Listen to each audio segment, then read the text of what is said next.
This is literally just arrived. It's 10 to 8 on Friday the 16th of September. I wonder what it could be. Let's take a look.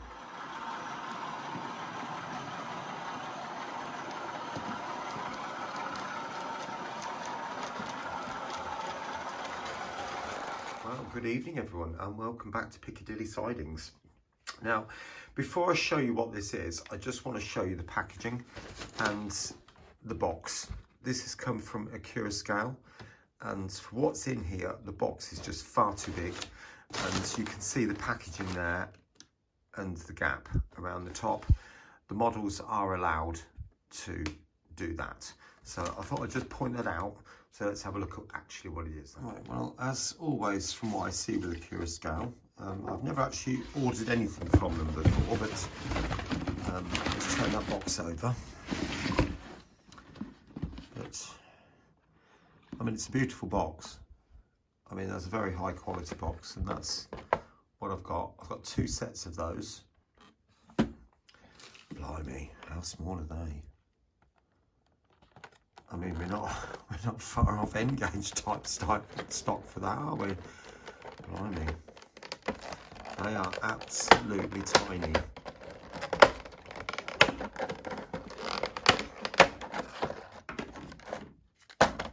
Good grief. You can see how big that is, can't you? That is absolutely weeny. In fact, I think I've got N-gauge stock, which is bigger than that. But I'm assured that it is 00 gauge. Now, this packaging here, this wrapper, is quite tight, and I'm a little bit, oh, it has come off. There we go. Look at that.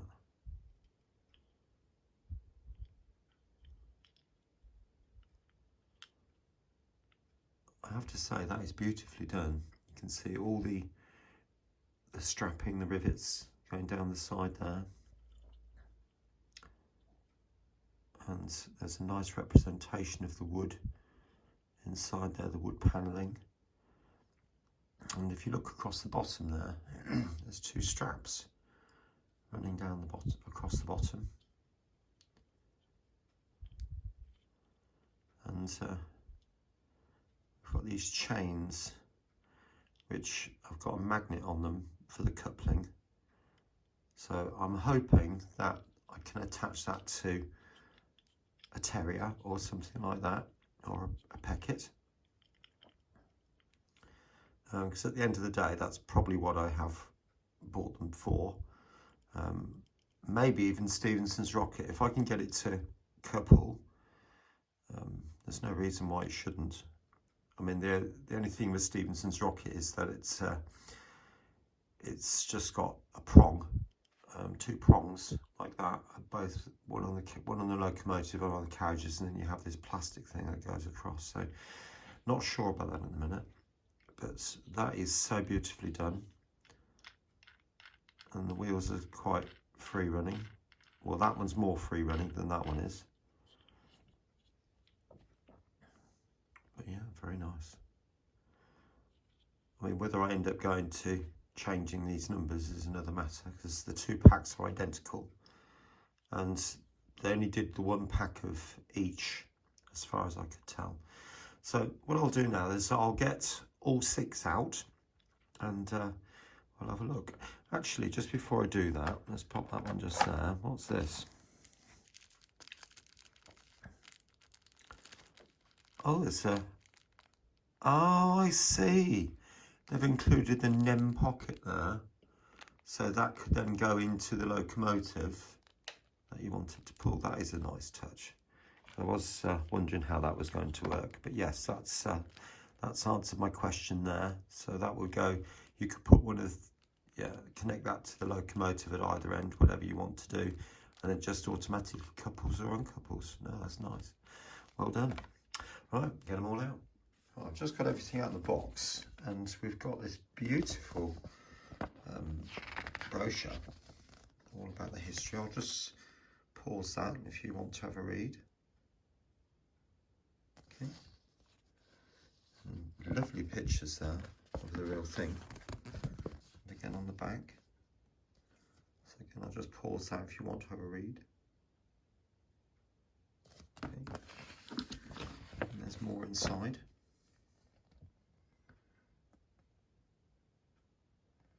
Just bring that up.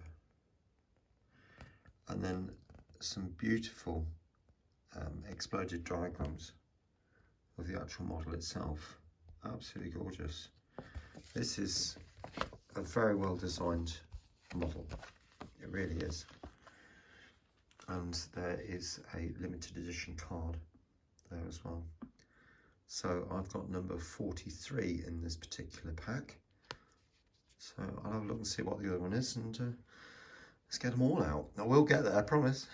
Right, now before I show you the wagons, yes, I'm teasing you, you might just be able to notice the coupling on there. So I'm using the 6-wheel Packet, and the coupling just slipped in very easily. They did supply 2 extra magnets, which I'll show you on this now. There. Now that coupling sort of bent back on itself, so the chain sort of goes around a corner and it's sort of there, but you can see those 2 little magnets there. So I'm presuming if it was too tight, you could actually add those and just give yourself a little bit of extra, well, leeway, if you like. Now, so let's back this up and you can watch the coupling on the first locomotive, on the first wagon. Let's bring that up and see if it couples.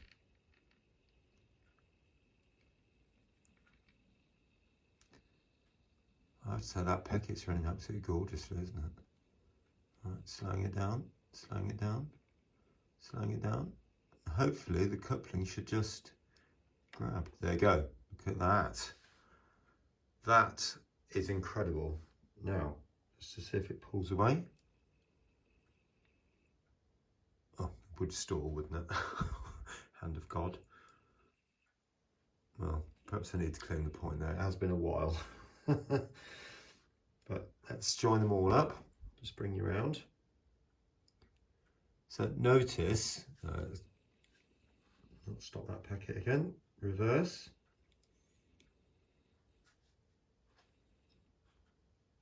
Now, just in case anybody's wondering, these won't run with these wagons. I don't care.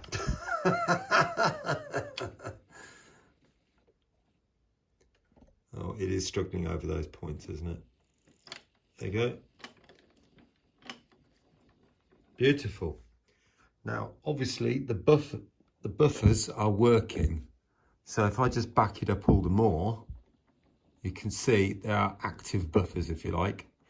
And what I mean by that is they're pushing on the buffers. And when I go the other way, just chains take the tension. Oops, that one just needs a little bit of releasing. That one seems to be a bit caught up there for some reason or another. I'll have a look at that. Yeah, there was nothing wrong, but what had happened is the coupling had gone underneath the chain and sort of looped back on itself, because I think the chain is fixed to the underside of the hopper, and also again just in between the buffers there's like 2 gluing points, if you like. But as you can see, if I take the Packet forward, although the Packet is stalling a little bit, it's, oops, come on.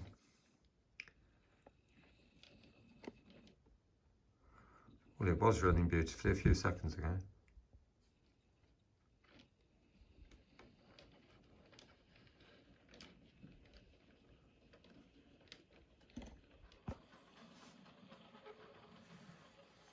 So as you can see, they're running absolutely gorgeously.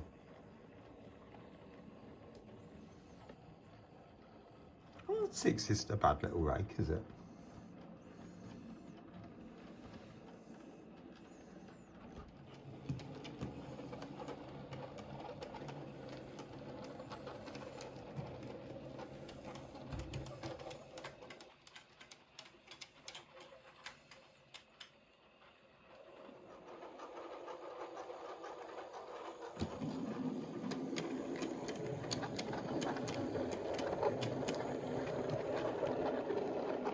Right, in the meantime, whilst that Peckett is running around with those Chaldron wagons, I thought I'd just show you the 25 that I did up. If you remember on the last video, I was going to do two-part video, but to be honest with you, I just wanted to get it done, to be honest. So I decided not to go for the weathering video on the other. But what you can see is that I did some streaking on the roof. Now this is, as far as I can gather, as a fairly close as I could get it to the real thing. So as you can see, the roof is relatively clean, and we've just got streaking which is running obviously either side. And looking at the photographs, it didn't appear to have an awful lot of muck around the exhaust, but I thought that won't look quite right, so I've just put a small amount just to represent that. You can see there that the fan grille has been rusted over, and these grills down the side have also been rusted. I can put that down. This grille is relatively clean, but you can see this one is quite rusty, and it's exactly the same on the other side. I'll bring that round. So hopefully you can get a flavour of what I'm talking about there. The body sides are relatively clean, but as you might remember from the last video, there is an amount of rust streaking and also weathering going on there, some pale streaks, but at the end of the day, that's where we are. And I did detail up both ends. Now, I did have problems with the coupling, so what I've done there is to stick a piece of wire across the snow ploughs. In hindsight, I could have probably stuck it behind, but you know, that's the way I've chosen to do it, and it actually works. So I'm quite relieved at that, to be honest with you. As far as I'm concerned, that is pretty much finished now. So I'll just point out one or two other bits, if I can get it to come around. The windows have got some black lining missing, and again, just a few extra streaks down the front. The same on the other end. I've tried to replicate as far as physically possible what the actual locomotive looks like now. So some people might say I've gone overboard. Some people say I should have left it clean. At the end of the day, it's my choice, my locomotive, and I've chosen to represent it to the closest I can to the real thing as it stands at this moment. So let's get it back onto the right track, which is that track over there, coupled up to that rake of wagons, and we'll see that running as well.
Well, as the Peckett brings those wagons into shot now, what do we reckon?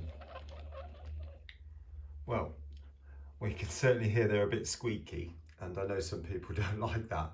But actually, because these wagons are so old in terms of the real thing, I've got a feeling they probably would be quite squeaky. So I'm actually going to leave those alone. I'm not going to oil them because I think that might add to the effect on this particular occasion. I think if it was that type of wagon, then I would oil those, because I don't think they would be quite so loud, if you like. But actually, looking at these little dinky little cauldron wagons, they are absolutely exquisite, and I do actually love them. They couple very, very well. They run incredibly well, and you can see them. We've gone over, I mean, it's not complex point work by any means, but they've gone over crossovers without any problems whatsoever. And even though the Peckett has decided it's going to stall on the points on a couple of occasions, they have not derailed. They didn't come off once, not even on the traverser. And I have to say, the slightest bit of malalignment with those wagons, and they were all over the place. But that's a traverser issue, not the wagons, I have to say. But these are just absolutely beautiful. And just like other magnetic couplings that are out there, they come apart very, very easily. It does make me wonder sometimes why manufacturers don't adopt this. I mean, look, you can see that. It's just coupled so easily and quickly. And I really don't think that it'd be that difficult to make, to be honest with you. So I might have a think about that and just maybe get some chain and make some NEM pocket plugs and glue some magnets to them. It might just work. Who knows? As I'm sure you do, those tension lock couplings are not the most reliable, are they? And particularly when you're connecting it to older stock like that, for example, one of the 1970s ones with the big, huge decoupling, you know, they don't always couple quite so well. But really impressed with those, I have to say. Anyway, I'm going to leave the video there. Hope you've enjoyed it. Hope you've enjoyed seeing these little wagons running around and having a close look at them. So I will see you again very, very soon here on Piccadilly Sidings. Take care of yourself.